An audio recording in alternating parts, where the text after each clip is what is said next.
Olá, minhas amigas e meus amigos que estão assistindo a 4ª Jornada Acadêmica do Direito da Estácio, em parceria tecnológica com SES Cursos Online. Eu sou Rodolfo Pamplona Filho e eu tenho a honra, o prazer, o privilégio de co-coordenar o curso de pós-graduação online em Direito e Processo do Trabalho, em parceria com os meus amados amigos Ariana Linhares e Renato Saraiva, e também ter o orgulho enorme de coordenar um curso profundamente inovador. É o curso de pós-graduação online em Direito Contratual. E é sobre ele que nós vamos falar um pouco hoje, com uma das nossas estrelas, a professora Fernanda Barreto. Fernanda Barreto é advogada militante, conselheira da Ordem dos Advogados do Brasil, na seccional da Bahia. Ela é também membro do IBDFAN, onde preside comissões. Foi a primeira entrevistada do meu talk show, Papeando com Pamplona, sobre união homoafetiva. É alguém que milita em diversos movimentos, defesa da mulher, da diversidade sexual e várias questões. E é alguém que é profundamente apaixonada pelo direito civil como um todo. Ensina qualquer uma das cadeiras do direito civil, mas tem uma predileção, sem sombra de dúvida, pelo campo das relações de família, no qual ela fez o seu mestrado.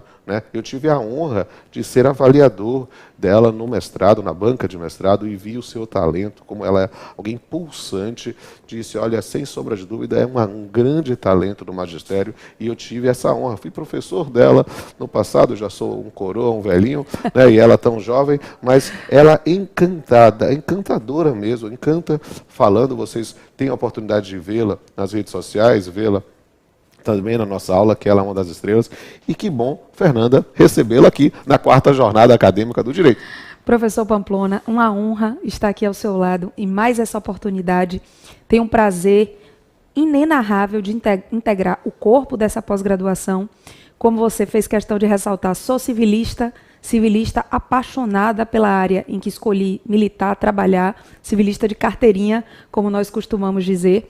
E, na verdade, é um prazer poder introduzir a nossa pós-graduação nessa jornada acadêmica, tratando de um tema que permite uma interface, um cruzamento entre dois ramos do direito civil que me agradam sobremaneira, que são o direito de família e o direito das sucessões, primo e irmão de direito de família, e o direito contratual. Dentro dessa ideia, é justamente isso que eu quero falar hoje, porque a nossa pós é de jeito contratual. E eu, aproveitando o talento de Fernanda, eu disse, olha, vamos fazer uma palestra especial hoje sobre contratos em direito de família e sucessões, compreender isso. E eu vou bater esse bate-papo aqui e, sem sombra de dúvida, quero que você aproveite ao máximo essa nossa palestra hoje, esse nosso bate-papo, essa nossa conversa, e mais do que isso, venha ser nosso aluno. Será uma honra para mim lhe otorgar o título de especialista nessa pós-graduação. Mas vamos bater o papo. Fernanda, nós vamos falar sobre contratos em família.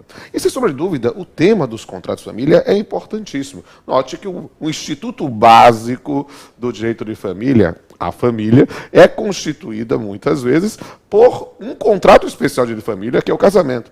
Mas é preciso perceber que essa interface, ou essa importância das relações contratuais para a família, não se limita à celebração do casamento. E a minha primeira pergunta é justamente isso. Como é que o tema da contratualidade surge para o direito de família? Bom, Pamplona, na verdade, o direito de família ele é um ramo muito específico e muito peculiar da civilística nacional. Porque as relações de família, elas são constituídas por uma matéria muito própria, que é o afeto, que é o amor, que é o desejo e tudo que se entrecruza no âmbito dessa relação afetiva e que dela nasce. Então, muita gente tem dificuldade em perceber e entender, compreender de modo mais profundo que dentro das relações familiares é possível, por exemplo, que nós travemos relações contratuais. Assim como muita gente tem dificuldade de perceber que das relações familiares é possível que responsabilidade civil surja. Sim. Em uma série de situações a gente sabe disso, como nas discussões sobre abandono afetivo, sobre violência doméstica, se tem discussões que envolvem responsabilidade civil. Mas até outro dia havia uma dúvida muito grande se caberia a incidência das regras de responsabilidade civil no âmbito das relações familiares. Em vários temas relacionados, até a SAP, há um artigo muito interessante, Fernanda, que vocês devem pesquisar, inclusive é disponibilizado também lá na nossa pós, na plataforma acadêmica, sobre justamente a questão da responsabilidade civil a SAP, na síndrome de alienação parental, talvez como uma situação de uma perda de uma chance, ou seja, trazendo esses elementos, essa importância cada vez mais. E digo, olha, nesse tema, sempre dê uma pausa assim, você olha aqui, puxa seu navegador, dá uma olhada lá no canal Pamplona e vê outros episódios do Papeando, não somente o dela, que é o primeiro de todos, né? Ela que estreou, a nossa estrela. Tive essa honra. A honra nossa, mas também vários outros temas, inclusive mencionados por Fernanda, sobre SAP, você vai ver a questão do Rolfo Madaleno, que falou muito legal, a gente trabalhou também essa interface, sobre a própria noção do abandono afetivo com o Zé Fernando Simão, né? Nós temos várias questões sobre diversidade sexual e verificar os elementos com Maria Berenice.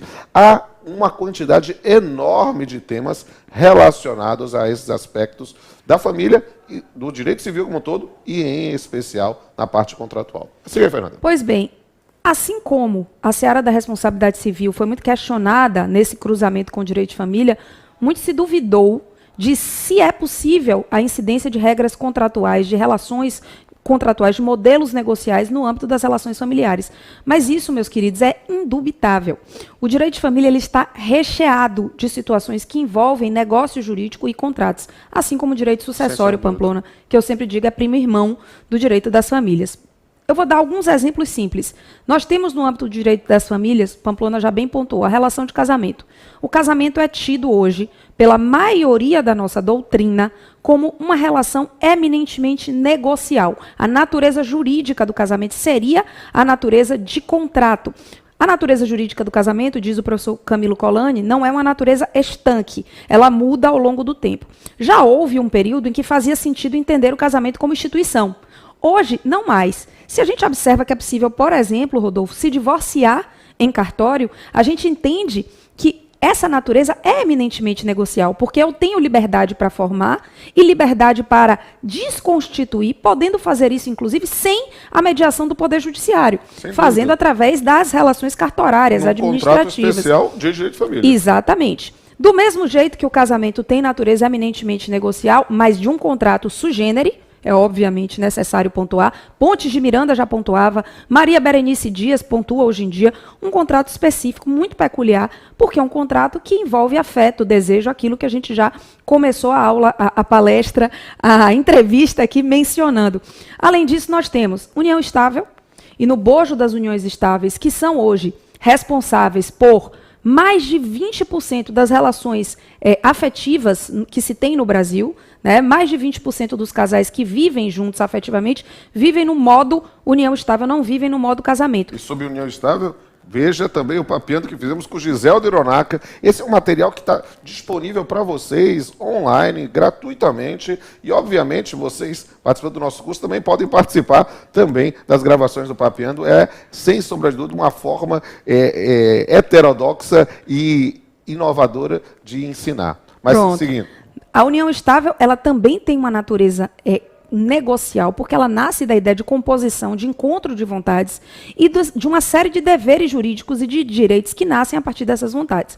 Ocorre que, obviamente, no âmbito do direito de família, há uma incidência muito grande de normas de ordem pública, de normas cogentes, mais do que em outros ramos do direito civil, como o próprio direito contratual stricto sensu, né, o direito contratual puro. Ainda assim, são relações de natureza negocial contratual e o contrato de convivência, que é um contrato atípico, não é um contrato típico, mas é um contrato existente, é uma possibilidade de regulação das relações de união estável. Não é obrigatório para você que vive em união estável a celebração de um contrato de convivência. Você, advogado, procurado por um cliente que vive em união estável, deve orientá-lo no sentido de que não é obrigatório, mas é extremamente prudente, claro, interessante, oferece uma maior segurança jurídica que esse contrato, por exemplo, seja feito, para que as partes possam amarrar aquilo que desejam para a sua relação. Porque a união estável é um fato que é disciplinado juridicamente. Mas, nesse ponto, ter uma disciplina expressa por meio de uma relação contratual vai facilitar muito a sua a sua aplicação e o eventual desfazimento. Falando sobre união estável, eu acho até que a gente pode abordar num segundo momento, eu não vou fazer isso agora, a questão do contrato de namoro. Muito se pergunta sobre o contrato de namoro e se ele é válido, se ele é eficaz. Podemos então já começar? Pois bem, o contrato de namoro é um contrato mais contemporâneo, ainda não muito popular no Brasil, mas que vem crescendo em termos de popularidade. Esse ano, por exemplo, houveram várias entrevistas no Dia dos Namorados com tabeliães, pessoas ligadas a cartórios, mencionando sobre como seria interessante o contrato de namoro para os namorados. Mas a doutrina no Brasil diverge muito sobre a validade e a eficácia desse contrato. Seria o contrato de namoro um contrato válido ou inválido? Muita gente defende que seria inválido, inclusive nulo, teor, por exemplo, do livro dos professores, do grande manual de direito civil, obra portentosa que vocês não podem, obviamente, deixar de consultar. Eu tenho em casa, tenho no escritório, não vivo sem, tanto o volume único quanto o curso de direito civil brasileiro deles, Rodolfo e Pablo. Eles entendem que o contrato de namoro ele tem um objeto impossível juridicamente. Então ele é um contrato nulo, porque as relações de namoro elas não produzem efeitos jurídicos, elas são relações informais, que não são relações do direito de família, né, que podem gerar alguns efeitos jurídicos de direito obrigacional, por exemplo, mas que o contrato em si não tem razão de ser, a não ser evitar o reconhecimento de união estável, e que isso não se pode fazer. E o que é interessante? Porque o contrato de namoro, a priori, apenas faz o registro da manifestação das partes no momento da sua celebração. Por quê? Porque dizer que ele indefinidamente poderia blindar da configuração de uma união estável é um absurdo. Por quê? Porque a união estável é um fato, ou seja, há quem classifique como um ato-fato, né? Mas a compreensão de pensar que nessas circunstâncias as pessoas de fato começam a conviver, a ter uma relação, há uma visibilidade de uma relação de família, e não é esse contrato de namoro que vai impedir um reconhecimento judicial. Vai, sem sombra de dúvida, demonstrar que, originariamente, no momento da celebração, eles não tinham interesse em gerar uma Possivelmente não tinham. Possivelmente não tinham o interesse naquele momento, mas as pessoas podem mudar de visão, de interesses. Perfeitamente. A minha posição, que se afina bastante com a posição do Rodrigo da Cunha Pereira, presidente do IBDFAM, e que é mais ou menos na linha justamente do que o Rodolfo vem expondo aqui, é de que não há impossibilidade em se celebrar o contrato em si, mas ele será retrato de um momento e ele não tem o condão de impedir a configuração da união estável. A união estável é fato social, forte, pungente, e que, se verificada através da constituição, da prova dos seus elementos, como o desejo de constituir família, a relação pública contínua e duradoura, ela vai se verificar independente da existência ou não de contrato de namoro. Nessa mesma linha vai o professor Zeno Veloso, nosso grande civilista paraense, por exemplo. O professor Zeno defende a mesma coisa. O contrato de namoro é possível como meio de prova da inexistência do ânimus família, do desejo de constituir família naquele momento. Naquele momento. Mas isso não significa que a união estável não se verifique. Vou dar um exemplo simples. Eu recebi um cliente no escritório uma vez que me apresentou um contrato de convivência em que ele teria, no contrato, 9 anos de união estável. E ele, uma pessoa simples e tal, me disse assim, muito tranquilamente, doutora, na verdade, eu tenho aí nesse contrato que eu vivo com ela há 9 anos, mas na verdade eu só vivi 3. Eu falei, mas por que o senhor declarou num contrato, né, feito em cartório, escritura pública? Não, porque ela me pediu prova de amor e eu fiz. Isso é para vocês perceberem que, na verdade, no caso específico, não havia grandes questões em torno disso. Mas se houvesse a necessidade da gente fazer prova da desconstituição daqueles 6 anos em que eles não viveram juntos, nós iríamos por esse caminho. Porque deve prevalecer a verdade real daquela relação afetiva que não foi de união estável durante anos. Foi de namoro. As provas de amor são terríveis, né? O próprio professor Zeno Veloso diz que o apaixonado deve ser interditado, né? Porque nós fazemos loucuras de amor. E a prova de amor é um contrassenso, né? Ela é o oposto do próprio amor. O amor não deveria necessitar ser demonstrado nem provado. Mas, agora, enfim. Sim, eu queria suscitar, pensando assim numa ordem, né? Por quê? Porque, de fato, há muitas questões que precisam ser tratadas e há um grande interesse em estudar essa interface do chamado direito contratual com o direito das famílias. Falamos do namoro, da validade ou dos efeitos de um contrato de namoro. Mas vamos imaginar que vamos casar e aí, dentro dessa linha, vamos trabalhar um tema que as pessoas ainda têm muito tabu para falar sobre isso, que é a questão específica do pacto antinupcial. Né? Eu queria que Fernanda falasse um pouco sobre o pacto antinupcial aí para os nossos alunos. Pois bem, queridos, o pacto antinupcial, o pacto, venham estudar com a gente, que vamos verticalizar esse estudo do direito civil, do direito contratual. Há muitas coisas interessantes para discutirmos. O pacto antinupcial ou pré-nupcial, ele tem natureza nitidamente contratual, nitidamente negocial. Ele, como relacionado ao contrato de casamento, a relação casamentária, ele deve seguir a sorte do principal, dentro da regra do acessório segue o principal. Então, ele precisa ser público, ele não pode ser feito por instrumento particular, a sua validade está condicionada a isso, a sua eficácia está condicionada ao casamento. Mas em torno do contrato, do pacto pré-nupcial, muitas dúvidas surgem, tá? Muitas. Primeira dúvida, esse pacto se presta a disciplinar apenas situações obrigacionais contratuais ou esse pacto se presta a disciplinar relações existenciais? Essa é uma dúvida interessante, Rodolfo, porque ela está na gênese da discussão sobre a própria mudança do conceito de contratos. Sim. Há muitos autores que ainda defendem que o contrato ele só se presta à tutela de relações obrigacionais. Mas o conceito de contrato, nos últimos anos, décadas, ele vem se alargando substancialmente. O Roberto Ruggiero, por exemplo, de Ruggiero, ele fala isso. Não dá mais para encarar o contrato apenas como um pacto passível de regular, estabelecer segurança jurídica para relações obrigacionais. Ele tem utilidade, sim, ele é interessante para a regulação de situações existenciais. Então, eu entendo perfeitamente possível que no pacto pré-nupcial, além dos deveres obrigacionais, as partes tutelem, por exemplo, situações existenciais. Quem fica responsável por determinadas obrigações do dia a dia do casal, perfeito. Quem fica responsável pela diretriz educacional, por exemplo, da prole. Agora, por exemplo, se o contrato estabelece que a mãe é responsável pelo ensino religioso, né, pela formação religiosa dos filhos e tal. Isso significa que, na prática, o pai não pode participar, porque existe uma cláusula nesse sentido? Não. Pela incidência das normas cogentes. Então, o necessário é fazer sempre esse cotejo entre aquilo que foi disciplinado e o que é disponível ou indisponível. Certo. Isso é fundamental. Então, no pacto pré-nupcial, jamais uma pessoa pode abrir mão da guarda de um filho, por exemplo. Okay. Essa é uma cláusula nula. Ela não tem validade, muito menos eficácia. Por quê? Porque a guarda, ela é estabelecida, primeiro, ela é um direito dos pais, indisponível, fundamental, o direito de ter o filho consigo, e é um dever, acima de tudo. Feito e pensado no melhor interesse da criança. Então, se na prática, embora o contrato, o pacto tenha dito que em caso de divórcio a guarda seria da mãe, pode se revelar o pai, naquele momento, como a melhor pessoa, então jamais seria cabível. É possível num pacto pré-nupcial se renunciar a alimentos, por exemplo? Entendo que não. Entendo que essa renúncia também não tem validade. Entendo que os alimentos decorrem do binômio, na verdade do trinômio, possibilidade, necessidade, proporcionalidade, e que ainda que você diga no pacto que não pediria, sim, se na situação da vida, você já imaginou uma pessoa muito bem, né, economicamente, num momento muito bom, casa, faz constar do pacto por uma questão de autonomia, porque a questão toda é que o pacto é permeado pela autonomia e as relações de família também, pela autonomia privada. Mas a pessoa se acidenta, fica doente, tem um problema qualquer durante a relação e se divorcia.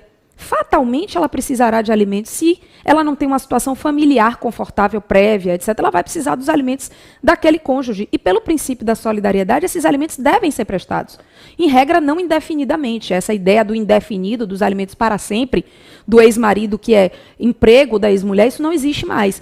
Mas, por uma questão de solidariedade, sim, por um período, os alimentos deveriam ser prestados. Então, a cláusula é inócua. Essa ideia da solidariedade familiar também foi objeto de um papeando específico que fizemos aqui, com dois professores aqui do SESC, que são irmãos, Roberto Figueiredo e Luciano Figueiredo. Não deixe de ver, também está disponível lá no canal SESC TV e no canal Pamplona, que é um material que vai ajudar muito nos seus estudos. Pois bem, e, por exemplo, uma pergunta que sempre me fazem, as famosas cláusulas hollywoodianas. Sim, sim. É possível, no pacto pré-nupcial, eu pré-liquidar os danos possíveis em virtude de traições, em virtude de injúrias, em virtude de violações a direitos da personalidade do outro cônjuge, que podem acontecer tanto durante a relação quanto no momento de desfazimento de uma relação afetiva?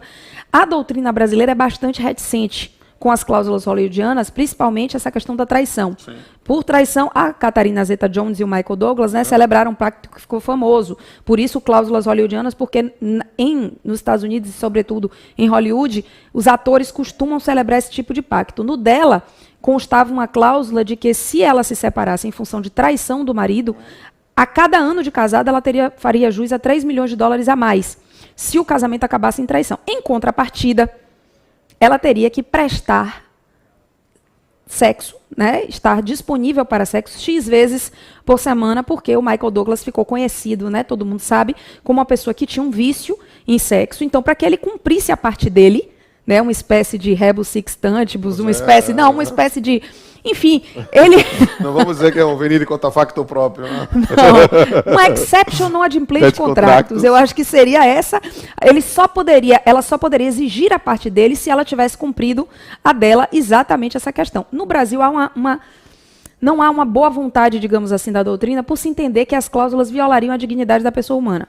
Então, que você estaria precificando algo, né, e pré-precificando algo que é intangível, que está ligado à dignidade, que está ligado à honra, e que isso não seria possível.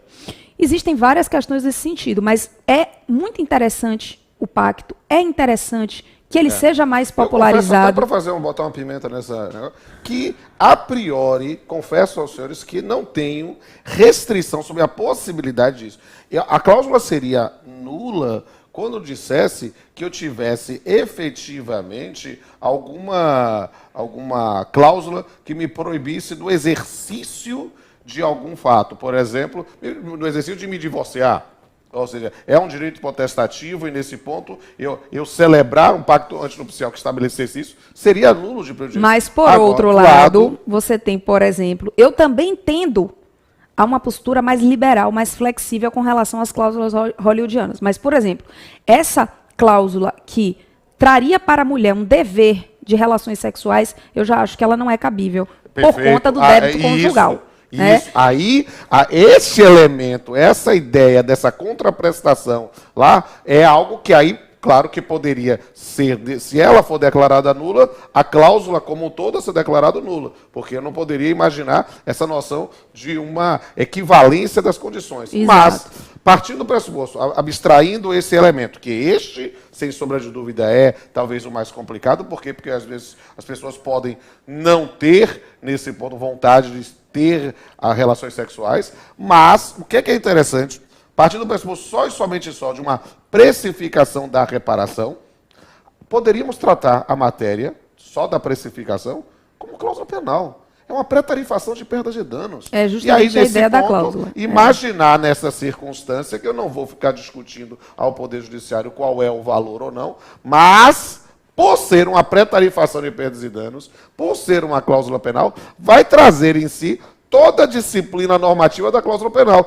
inclusive a sua discussão se, eventualmente, se parecer abusiva ou não. Perfeitamente. Porque, neste caso, a noção do equilíbrio do momento da celebração do contrato e quando vai se verificar, pode gerar uma discussão sobre o conteúdo, efetivamente, da cláusula penal, da pré-tarifação. Perfeito. Tema fascinante que você resolve com a teoria geral dos contratos, a importância disso para a nossa pós-graduação. Pois bem, deixa eu só complementar, professor, sobre o pacto pré-nupcial. Há uma discussão muito contemporânea acerca da possibilidade, da ineficácia do pacto, ou de partes do pacto, de cláusulas, de pontos do pacto, em face da situação concreta do casamento, né, a ideia do rebus sextantibus, se no momento em que ele foi celebrado fazia sentido certas cláusulas, mas hoje, no momento da execução ou no momento do desfazimento do casamento, essas cláusulas já não fazem mais, porque elas quebram a ideia de um equilíbrio da relação,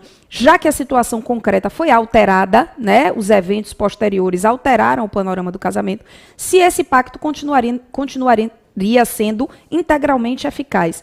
Uma outra discussão interessante é a proposta, por exemplo, pela professora Elisabeth Alofs, da Faculdade de Antuérpia, na Bélgica, quando ela diz que o direito de família ele tem características muito próximas de outros ramos do direito que partem da situação de vulnerabilidade e, por isso, da necessidade de um instrumento, de um arcabouço normativo que garanta uma proteção diferenciada a uma parte daquela relação. por exemplo, o direito do trabalho e o direito do consumidor.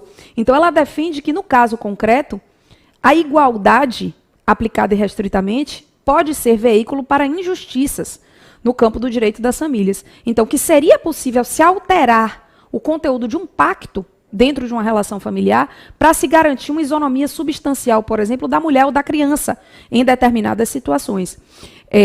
O Tribunal de São Paulo tem uma decisão interessante já de 2008, 2009, já há alguns anos, em que se decidiu pela ineficácia de um pacto prenupcial que elegia o regime da comunhão universal de bens, porque no caso concreto o casamento durou tão pouco e terminou de uma forma tão ruim que os desembargadores entenderam que não era possível a aplicação daquele regime, que era um regime muito radical, entre aspas, que previa uma comunhão patrimonial muito profunda, que lembrem que a comunhão universal prevê a comunhão de tudo que já existia antes e também do que foi adquirido por herança ou doação.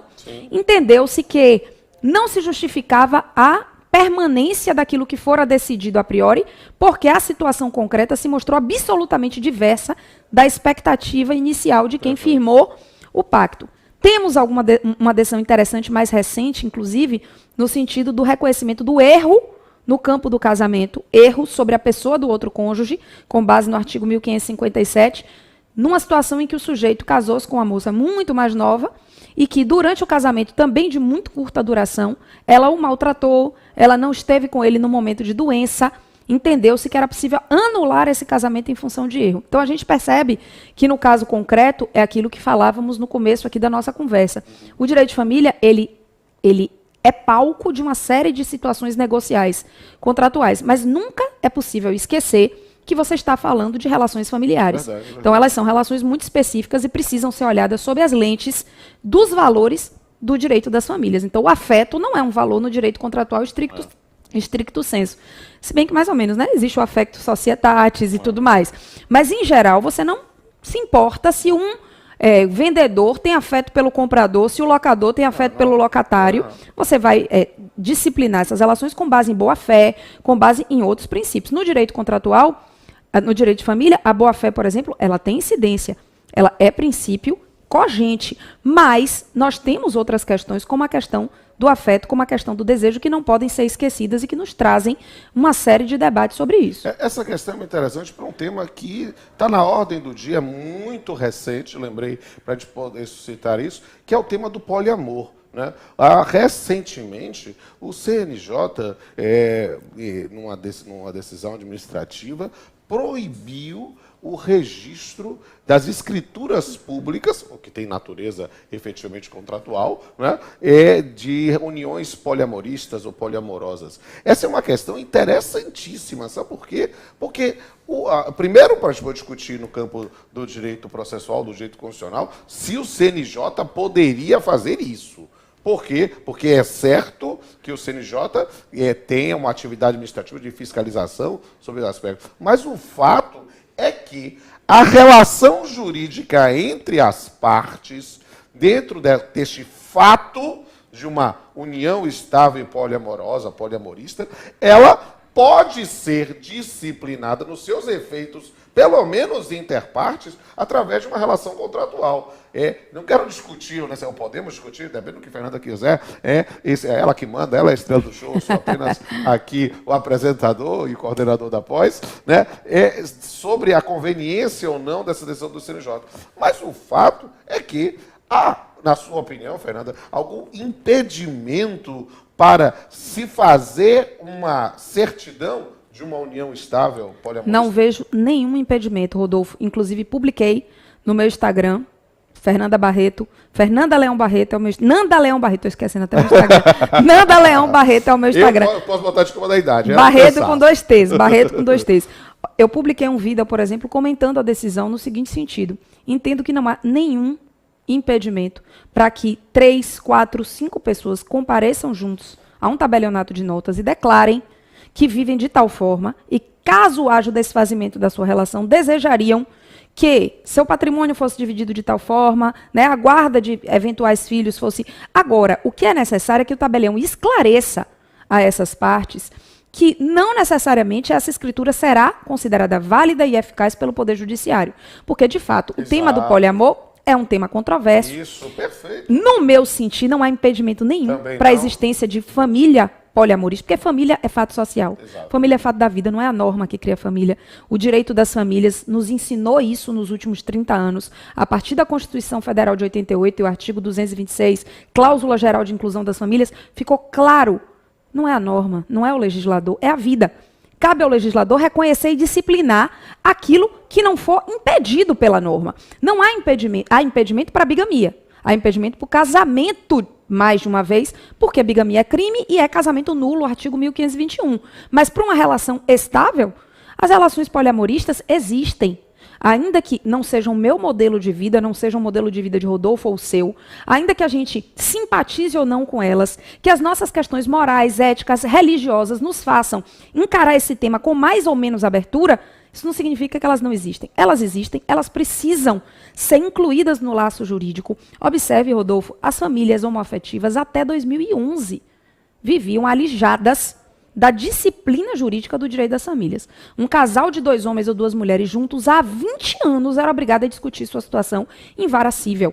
Era obrigado a fazer prova de esforço comum para divisão de patrimônio, não tinha acesso à ideia de regime de bens, não tinha acesso a alimentos, não tinha acesso a bem de família, não tinha acesso a auxílio funeral, não tinha acesso a visita íntima em presídio, não tinha acesso a plano de saúde compartilhado, a poder comprar um apartamento junto, a declarar imposto de renda conjuntamente como dependente. Nada disso. Faz sentido para relações que sempre existiram, a gente sempre soube que existiram? Não. Então, não vejo impedimento nenhum, porque não há norma impedindo união estável entre essas pessoas, que essas pessoas compareçam ao cartório e declarem, ainda que você encare a monogamia como um princípio. O professor Rodrigo da Cunha Pereira, no livro Princípios de Direito das Famílias, ele trabalha a monogamia como princípio, mas ele acha que ainda assim não há impedimento ao reconhecimento daquela família de poliamor. Agora, é necessário que haja clareza do tabelião para explicar as partes. Eu defendo que monogamia não é princípio, é valor positivo. Que é a minha posição também. É algo que nós precisamos compreender muito sobre esse tema, até mesmo, porque já, olha, hoje eu estou falando direto do Papeando, porque é algo que está disponível para vocês.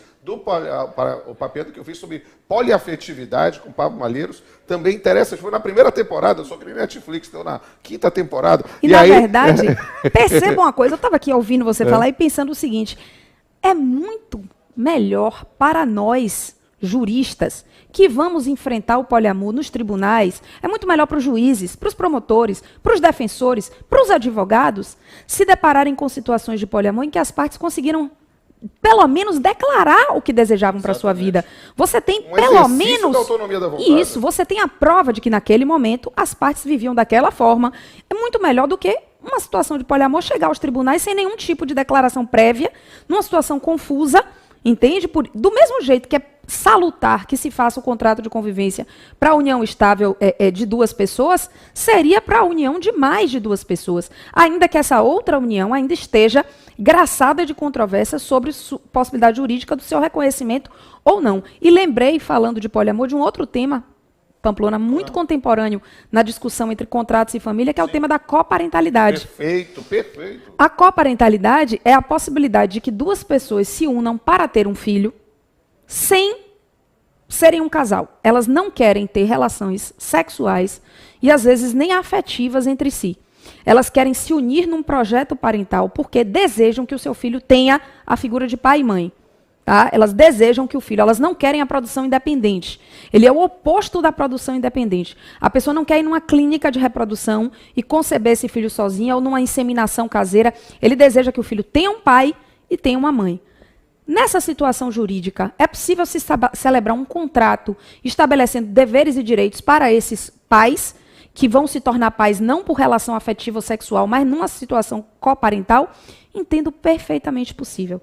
Estamos na seara do direito privado. É família, mas é direito privado. Direito privado, vale a máxima. O que não está proibido, está permitido, claro. É o princípio ontológico da liberdade em seu sentido pleno. Exatamente. Ainda que não exista liberdade plena, ainda que rodeado por balizas e valores legais que devem ser observados, sobretudo os princípios constitucionais. Mas não há nenhum impedimento ao meu viso. Essas pessoas, assim como o poliamor, vão continuar tendo suas relações.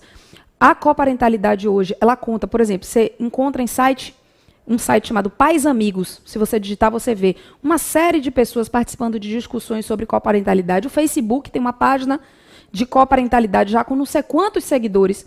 Essas pessoas, reportagens em televisão, fantástico, mostrando relações coparentais. Quer dizer, elas existem, mais uma vez. Elas têm suas relações, elas estão concebendo filhos conjuntamente nesse contexto. Não é melhor que você permita que elas declarem o que elas desejam para a vida delas? O que elas declaram vai se sobrepor a normas legais cogentes? Não. Como não se sobrepõe nunca numa situação de direito das famílias. A gente já discutiu aqui o pacto pré-nupcial, que é válido, que é eficaz, que todo mundo admite, que é instrumento legal. Ainda assim, ele não é mais forte do que determinadas normas legais. O mesmo vale para uma situação de coparentalidade. Então, entendo que o contrato coparental não é só possível, eu acho que ele é salutar. Se eu for consultada no escritório, ainda não fui, por um casal desejando ter um filho no modelo como esse, eu vou orientar a elaboração de escritura pública e procurar um cartório progressista, né, um cartório vanguardista que aceite lavrar essa escritura, se não um instrumento particular. E isso, na verdade, mostra a grande liberdade contratual. A ideia de compreender que nós não podemos imaginar que estudar contratos é estudar formulários, que é estudar literalmente uma previsão específica de um contrato típico e nominado, né, para dizer, vai se limitar a isso. Não. A ideia de um curso de pós-graduação online em direito contratual é compreender o quanto nós podemos direcionar a nossa autonomia da vontade para a celebração de avanças que vão disciplinar a nossa própria vida. E, nesse ponto, o estudo de contratos atípicos, como um contrato de coparentalidade, como um contrato de namoro, como outras modalidades contratuais, hoje o corte epistemológico com essa encantadora professora é nas relações de família, mas em vários outros campos nós podemos trazer modalidades contratuais em que você vai sair dessa, desculpa a expressão, desse rame-rame de ficar estudando a previsão codificada somente e dizer que o contrato é só isso. Não, é muito mais do que isso, porque nós celebramos contratos em todos os momentos da nossa vida. Hoje, enquanto os senhores estão vendo, os senhores e as senhoras estão vendo esse vídeo, provavelmente os senhores já celebraram diversos contratos, seja de compra e venda de um lanche, seja do contrato de prestação de serviços da internet, seja do transporte, seja de qualquer outra modalidade. Então, é importantíssimo compreender como o contrato está na centralidade do direito civil e, eu diria mais, na centralidade do direito. E eu diria mais, só para concluir, além de todos esses contratos específicos e novos que a gente mencionou aqui, coparentalidade, poliamorismo, namoro, convivência, nós temos contratos usuais que são celebrados diuturnamente e podem ser utilizados no campo do direito das famílias. Doação, e as doações têm reflexos importantes na interface entre família e sucessões, por exemplo, a questão de adiantamento de legítima e tudo mais, a compra e venda.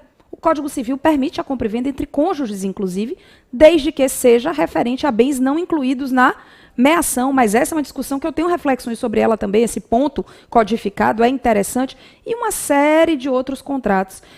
Pontes de Miranda já dizia há 50 anos, você, para restabelecer um contrato de casamento interrompido por uma separação, por exemplo, o restabelecimento tem natureza contratual, o divórcio tem natureza contratual. Então, nós temos uma série de contratos, de teor patrimonial ou não, que são celebrados e podem ser celebrados frequentemente e trabalhados e explorados em vários vieses no campo do direito das famílias. Sem sombra de dúvida. E eu quero agradecer a Fernanda pelo privilégio da sua amizade, pelo privilégio de contá-la com a sua inteligência na nossa pós-graduação. E eu tenho a certeza que vocês que estão participando aqui da 4ª Jornada Acadêmica do Direito da Estácio, na parceria tecnológica com SESC Cursos Online, vão, fazendo a nossa pós-graduação em Direito Contratual, realizar, sem sombra de dúvida, a melhor pós-graduação online em direito contratual do país. Isto eu garanto pessoalmente na condição de coordenador, eu garanto pessoalmente na condição de professor e eu garanto pessoalmente na condição de um entusiasta dessa matéria. E me permita só dar meu depoimento final. Eu fui aluna de Pamplona, fui aluna na graduação, depois nos reencontramos em curso preparatório e fui aluna dele na pós-graduação também. E digo aos senhores, não percam o privilégio de ter aulas com ele e de, sobretudo, fazerem uma pós-graduação coordenada por ele. Porque ele é, de fato, o melhor coordenador de pós-graduação do Brasil. Eu não digo isso porque estamos juntos, eu não digo isso porque eu tenho por ele amor, amizade, somos irmãos, não.